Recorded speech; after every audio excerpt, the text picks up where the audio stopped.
Après une campagne présidentielle acharnée, mouvementée et historique, nous connaissons ce mercredi 6 novembre 2024 le nom du 47e président des États-Unis et successeur à Joe Biden. Il s'agit du républicain Donald Trump qui revient au pouvoir 8 ans après son premier mandat à la Maison-Blanche. C'est seulement la deuxième fois dans l'histoire américaine qu'un président revient au pouvoir après avoir échoué à une réélection. Madame, monsieur, bonsoir, bienvenue dans cette émission spéciale sur IA consacrée aux élections américaines de 2024. Ensemble, nous vous donnerons les chiffres de la participation, nous analyserons les résultats état par état.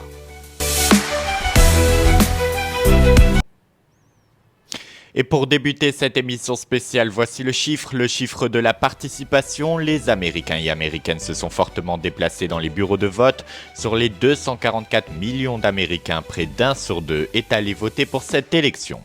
Après des semaines de suspense insoutenable, Donald Trump, 78 ans, devient le nouveau chef de l'État des États-Unis pour 4 ans. Pour être élu, Donald Trump a remporté pour l'heure 277 voix des grands électeurs contre 244 pour la candidate démocrate Kamala Harris. Je vous rappelle que pour être officiellement élu, il faut atteindre au moins 260 voix de ses électeurs. Pour l'heure, 71 189 509 Américains ont voté pour le candidat des Républicains et 66 264 540 pour la candidate des démocrates Kamala Harris. Voici à présent la carte des États américains. En rouge, les États remportés par Donald Trump et en bleu, ceux remportés par Kamala Harris. Trump a gagné dans 27 États, la Floride, le Texas, la Louisiane, le Mississippi, l'Alabama, la Géorgie, la Caroline du Nord et du Sud, le Tennessee, l'Arkansas, l'Oklahoma, le Kentucky, la Virginie occidentale, l'Ohio, la Pennsylvanie, l'Indiana, le Missouri, l'Iowa, le Wisconsin, le Kansas, le Nebraska, la Dakota du Nord et du Sud, le Montana, le Wyoming, l'Utah et enfin l'Idaho. Quant à Kamala Harris, a elle remporté 17 États, Washington, l'Oregon, la Californie, le Colorado, le Nouveau-Mexique, le Minnesota, l'Iowa, la Virginie, le Vermont, le New Hampshire, le Massachusetts, le Rhode Island, le Kentucky, le New Jersey, le Delaware, le Maryland et le District de Columbia. Alors que la victoire de Donald Trump n'a pas été confirmée, il a pris la parole ce matin dans les alentours de 8h du matin, heure française, et 2h, heure américaine, où il a revendiqué sa victoire. Je vous propose qu'on écoute Donald Trump. Je vais me battre pour vous. Avec chaque muscle de mon corps, je ferai tout ce qui est en mon pouvoir pour garantir la sécurité aux États-Unis, pour vous apporter l'avenir que vous méritez, que vous et vos enfants méritez. Ça va être l'âge d'or des États-Unis. Voilà ce qui va se passer. C'est une formidable victoire pour les Américaines et les Américains qui va nous permettre de redonner sa grandeur à l'Amérique.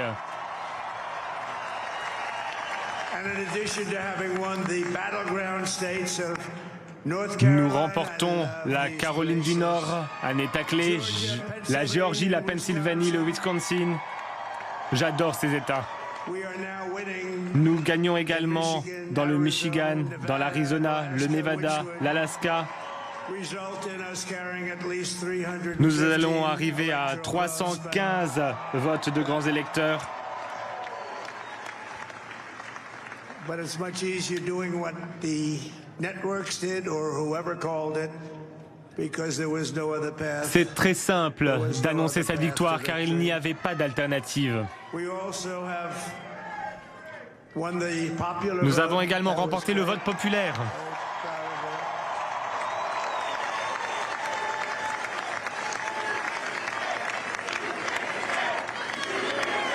Thank you.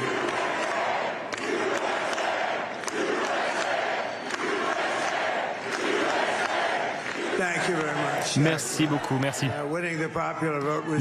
remportons le vote populaire. C'est très sympathique, je dois vous le dire. C'est très agréable de ressentir tout cet amour. On ressent tout cet amour dans cette salle avec des formidables extraordinaires à mes côtés. Ce sont des personnes qui ont été vraiment formidables, qui ont parcouru, qui ont fait ce voyage avec moi.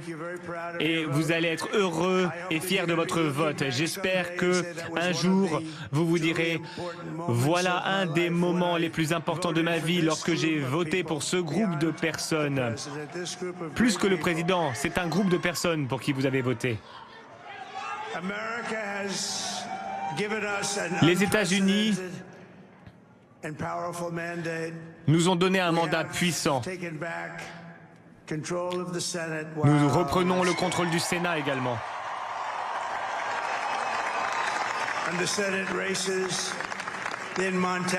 Dans le Montana, le Nevada, le Texas, l'Ohio, le Michigan, le Wisconsin, la Pennsylvanie.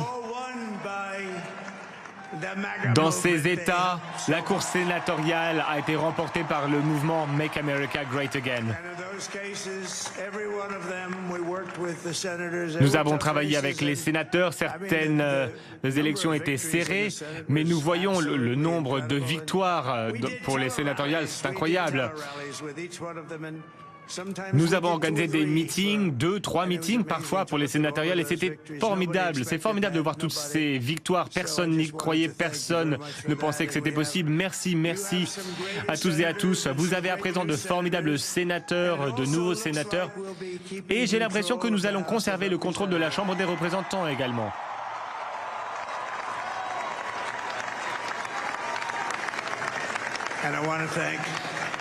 Je tiens à remercier Mike Johnson qui fait du très bon travail. Je tiens également à remercier ma très belle femme Melania, la première dame.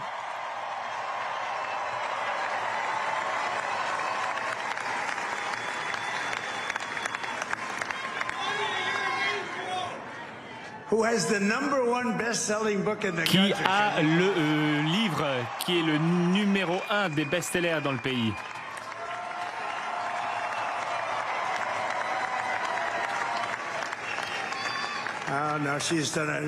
Et oui, elle travaille dur, elle fait du très bon travail pour aider les gens. Je tiens à la remercier et je tiens à remercier toute ma famille, mes formidables enfants, et ils sont formidables. On pense toujours que ces enfants sont formidables. Tout le monde se dit « Oh, mes enfants sont formidables ». C'est une bonne chose. Mais Don, Eric, Ivanka, Tiffany, Baron, Lara, Jared, Kimberly, Michael, merci, merci.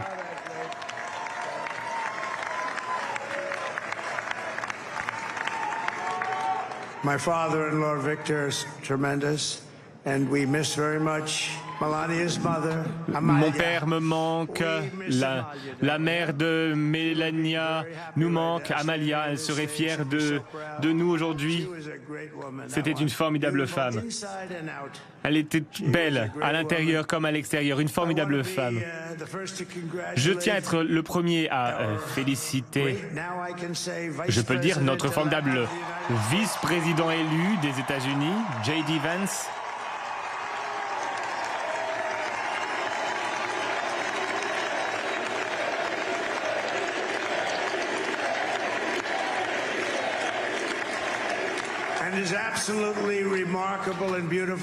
Et sa femme, sublime et remarquable, Ushevez. Et c'est un battant, n'est-ce pas? Il est allé dans le camp de l'ennemi, vous le connaissez.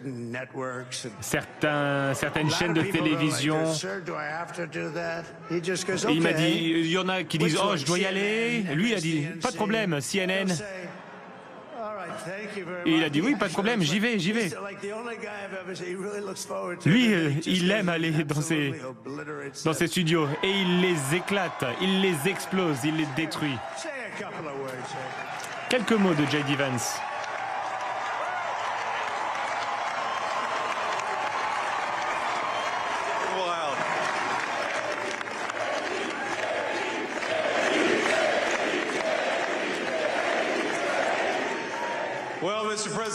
Eh bien, Monsieur le Président, merci de m'avoir permis de vous accompagner dans cette aventure. Merci pour votre confiance. C'est le meilleur comeback de l'histoire des États-Unis.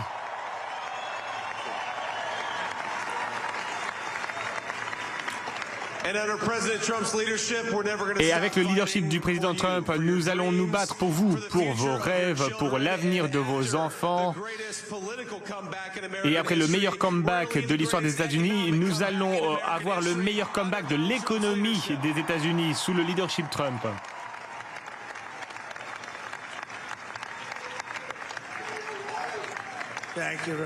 Merci beaucoup. C'était un bon choix. Au début, on m'a un peu critiqué pour ce choix, c'était un peu dur, mais je savais qu'il allait être bon. 4 formidables années nous attendent, nous allons redresser notre pays, ça va être vraiment quelque chose de spécial. Notre pays avait perdu ce qui le rendait spécial. On va rendre notre vie spéciale. C'est le plus grand, le meilleur pays du monde. Et de loin, nous allons retrouver cette grandeur. C'est possible. La situation était en train de se détériorer, mais on va sécuriser la frontière. On veut que les gens puissent venir dans notre pays, mais légalement, il faut laisser les migrants venir, mais légalement, ils doivent venir légalement. Je tiens également à remercier Suzy et Chris. Merci beaucoup, quel boulot. Venez Suzy. Chris également. Suzy aime rester dans l'ombre. On l'appelle l'iceberg. Elle aime avoir une partie immergée, elle aime se cacher. Et Chris également. Suzy aime rester en coulisses, mais elle n'est pas en coulisses. C'est inattendu, mais je tenais à remercier le président Trump pour cette aventure. Quelle aventure cela a été! C'est un sacré candidat, ce sera un sacré président, un 47e président. Et cette équipe que nous avons est la meilleure équipe. Et bien évidemment, même ma patronne, Suzy Voss, c'est la meilleure.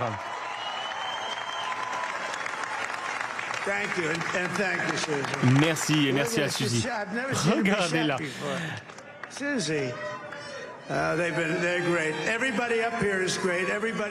Tout le monde a été formidable, tout le monde est spécial sur cette scène. Et Elon. Ah oui, on a une nouvelle star. Une star est née, Elon.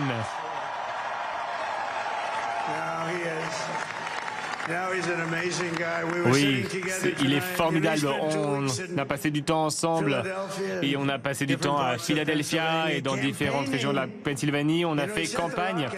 Il a envoyé une fusée dans l'espace il y a 2 semaines. J'ai vu cette fusée, je l'ai vue revenir. C'était sublime, elle était toute blanche lorsqu'elle est revenue, elle n'était pas aussi belle, elle avait énormément brûlé.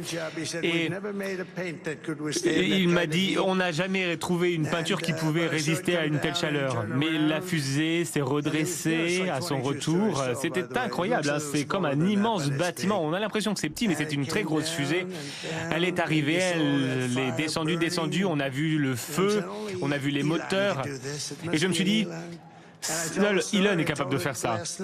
Et il m'a raconté cette histoire hier. Il y avait l'écran sans le son, j'ai vu un homme à l'écran, un homme très important, l'une des personnes les plus importantes du pays même, je dirais. J'étais président et à présent, bon, il semblait que j'allais redevenir président, donc je me suis dit, je peux peut-être le faire patienter. Je lui ai demandé de patienter. Et évidemment, comme ils savent que vous allez devenir président, ils attendent. Je regarde l'écran et je vois cette fusée, c'est incroyable. J'ai l'impression qu'elle va rentrer en collision avec la tour. Et je me suis dit, oh non, non. Et j'ai dit, est-ce qu'on peut attendre un instant, je veux voir ça. J'avais l'impression que c'était un film de science-fiction. Je pose le téléphone et il a attendu pendant 45 minutes. J'ai vu cette fusée redescendre et j'ai vu les moteurs s'allumer. J'ai cru cru qu'elle allait s'effondrer dans l'architecture. Et j'ai vu que la fusée, finalement, s'est bien positionnée, a été saisie par cette tour, comme quand on attrape un bébé pour le coucher le soir. La tour a attrapé la fusée.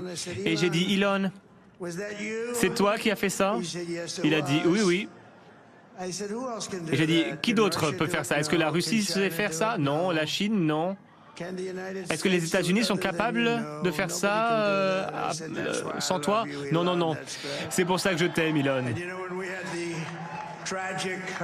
Et lorsqu'il y a eu la tempête Helene, qui a frappé la Caroline du Nord énormément, cet ouragan a frappé cet État, c'était un terrible ouragan. Il y a eu énormément d'inondations et la population de la Caroline du Nord est venue me voir et m'a demandé est-ce qu'il serait possible pour vous de prendre la parole et de parler à Elon Musk. On a besoin de Starlink. Qu'est-ce que c'est Starlink? C'est un système de communication. J'ai appelé Elon. C'était très dangereux. Il y avait des personnes qui mouraient. Il n'y avait pas de communication. Toutes les connexion était rompue et j'ai appelé Elon et je lui dis Elon, il paraît que tu as quelque chose qui s'appelle Starlink, c'est vrai? Oui. Qu'est-ce que c'est? Il a dit c'est un système de communication qui est très bon. Je lui dis Elon, ils en ont besoin, ils en ont vraiment besoin en Caroline du Nord. Est-ce que tu peux mettre ça en place? Il y est allé très vite, tellement vite et c'était très bien, ça a sauvé beaucoup de vies, il a sauvé beaucoup de vies grâce à cela. C'est un personnage, il est spécial, c'est un génie, on doit protéger nos génies, on n'en a pas tellement. On n'en a pas beaucoup, il faut protéger nos super génies, je tiens à les remercier. On a le champion de l'US Open, il joue très bien au tennis, juste un petit peu mieux que moi. Est-ce qu'il est là? Où est-il? Bryson. Oh, he was shot. Il est timide. Bryson DeChambeau, où est-il? Oh, he's on the way. He's hitting balls. Il joue encore mieux au golf que moi. Oh, Bryson.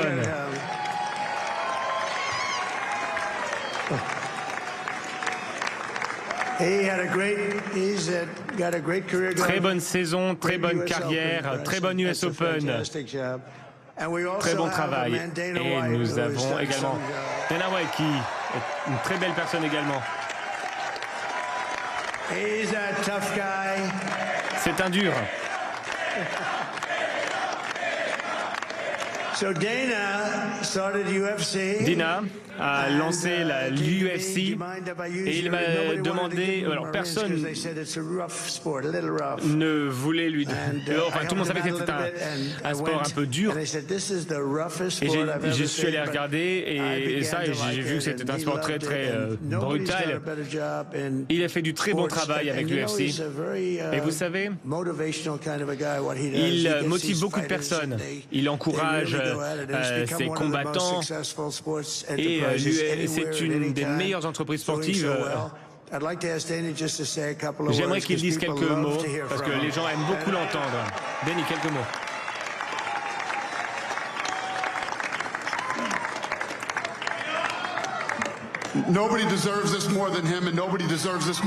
Personne ne mérite ça plus que lui et que sa famille. Voilà ce qui se passe lorsque la machine s'en prend à vous. Ce que vous avez vu ces dernières années, voilà à quoi ça ressemble. On ne pouvait pas l'arrêter, il était inarrêtable. Il a continué à avancer, il n'a pas baissé les bras, il a tenu tête. C'est l'homme le plus résilient que je connaisse. Sa famille est incroyable. Il mérite cette victoire. Sa famille mérite cette victoire. Je tiens à remercier quelques personnes rapidement. Aiden Ross, Theo Vaughn, Boston and the Boys et enfin et surtout Joe Rogan, le grand tout-puissant. Et merci l'Amérique, merci, bonne soirée.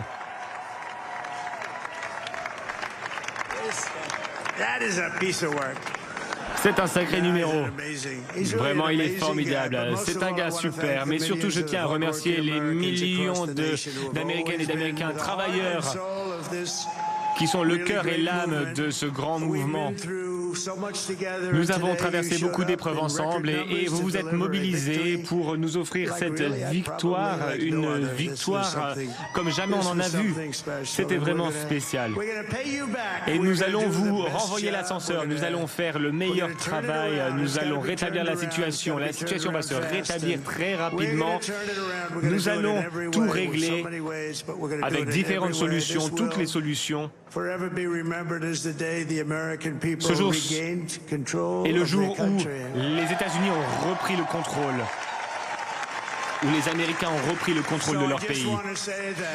Une dernière chose, au nom de ce formidable groupe de personnes, des personnes qui travaillent dur, de formidables personnes, on peut rajouter quelques noms. Robert Kennedy Jr., qui va nous aider à redonner la santé à l'Amérique.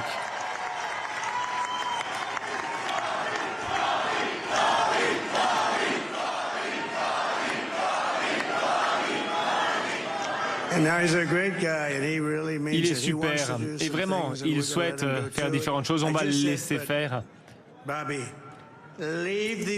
Bobby, tu me laisses le pétrole, on s'occupe du pétrole. On a plus de pétrole que tous les autres pays du monde, plus que l'Arabie Saoudite, on en a plus que la Russie. Alors Bobby, ne touche pas au pétrole. Mais à part le pétrole, fais ce que tu veux, éclate-toi. On va réduire la dette, on va réduire les impôts. Il y a beaucoup de choses que l'on peut faire, beaucoup de choses que les autres ne sont pas capables de faire. La Chine n'a pas ce que nous avons, personne n'a ce que nous avons. Nous avons les meilleurs citoyens, c'est peut-être le plus important. Cette campagne a été historique à de nombreux égards.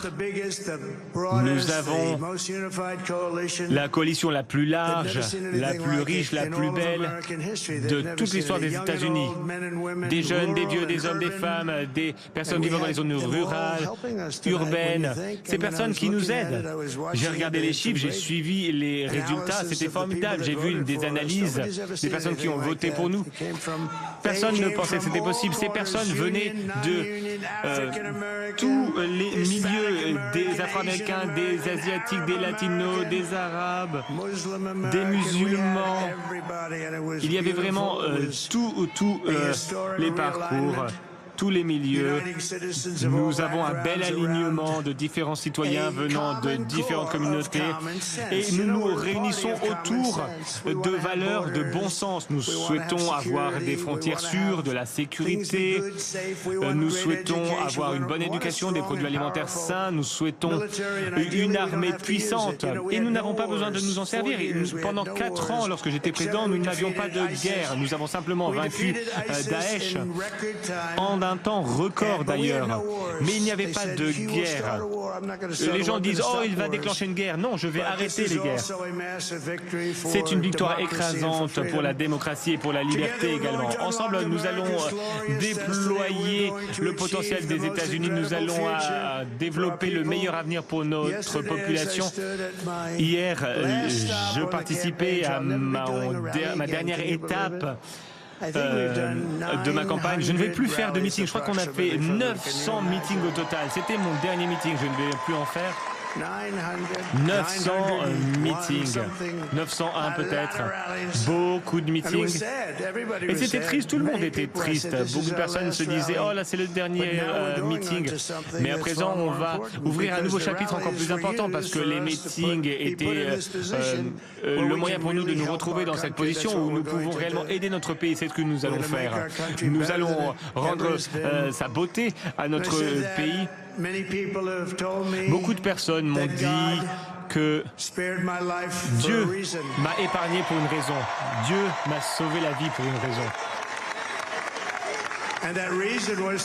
Cette raison, c'était sauver notre pays et redonner sa grandeur à l'Amérique. C'est ce que nous allons faire. Nous allons tenir cette promesse. Nous allons accomplir cette mission. Le travail ne sera pas simple, mais je vais mobiliser chaque fibre de mon corps, toute mon énergie pour me battre, pour faire le travail que vous m'avez confié. C'est un travail inédit. C'est le travail, le poste le plus important au monde.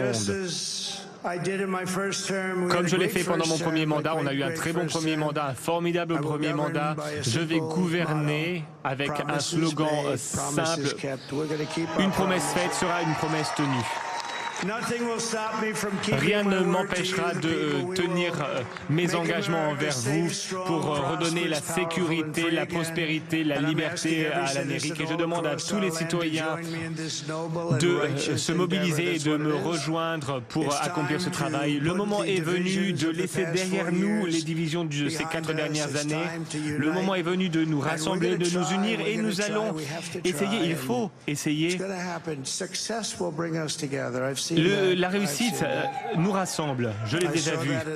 Je l'ai vu pendant mon premier mandat lorsque nous avons eu de plus en plus de réussite. Les gens se sont mobilisés, nous ont rejoints.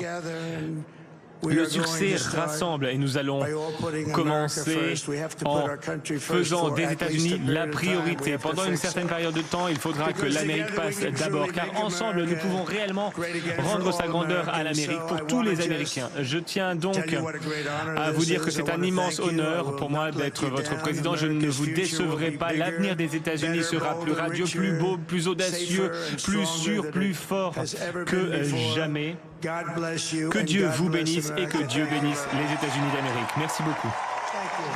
Merci beaucoup. Et voilà donc pour la prise de parole de Donald Trump. Kamala Harris va quant à elle prendre la parole dans les prochaines heures pour notamment remercier les électeurs qui l'ont soutenu durant la campagne. Voici à présent les réactions dans le monde après l'annonce de la victoire de Donald Trump. Pour commencer, celle du président de la République Emmanuel Macron, qui a été le premier chef d'État à l'étranger à réagir.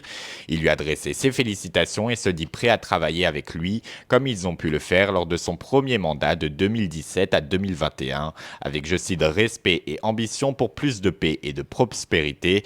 Le chancelier allemand Olaf Scholz a lui aussi adressé ses félicitations. Giorgia Meloni, en son nom et au nom de son gouvernement italien, a également félicité le 47e président des États-Unis, évoquant l'amitié historique entre deux nations sœurs. Quant au Premier ministre israélien Benjamin Netanyahou, il a tenu à féliciter Trump pour ce qu'il appelle le plus grand retour de l'histoire à la Maison-Blanche et parle d'un nouveau départ pour l'Amérique. Le président ukrainien Volodymyr Zelensky l'a félicité et compte, je cite, sur le soutien bipartisan continué fort des États-Unis envers l'Ukraine. Enfin, une dernière réaction, celle du Kremlin, qui indique que le président russe Vladimir Poutine ne félicitera pas Donald Trump pour sa victoire et qu'il jugera, je cite, ses actes lors de son mandat. Et concernant la suite du programme, le 6 janvier prochain, le Congrès annoncera officiellement le vainqueur de cette élection, avec comme vice-présidente ce jour-là Kamala Harris, tiens donc. Et quant à l'investiture du président Donald Trump, elle aura lieu le 20 janvier prochain au Capitole à Washington, où Donald Trump prêtera serment en l'honneur de l'Amérique devant des milliers de personnes. Et c'est ainsi que se termine notre grande soirée spéciale consacrée au scrutin des élections américaines et à la victoire de Donald Trump face à Kamala Harris. Donald Trump qui devient ainsi le deuxième président à revenir au pouvoir après avoir échoué à une réélection. Je tenais à vous remercier infiniment de nous avoir suivis. Permettez-moi de vous souhaiter une excellente soirée. Prenez bien soin de vous et de vos proches. Et quant à nous, on se retrouve très bientôt pour de nouvelles aventures. Vive les États-Unis, vive la démocratie et vive la République souriante.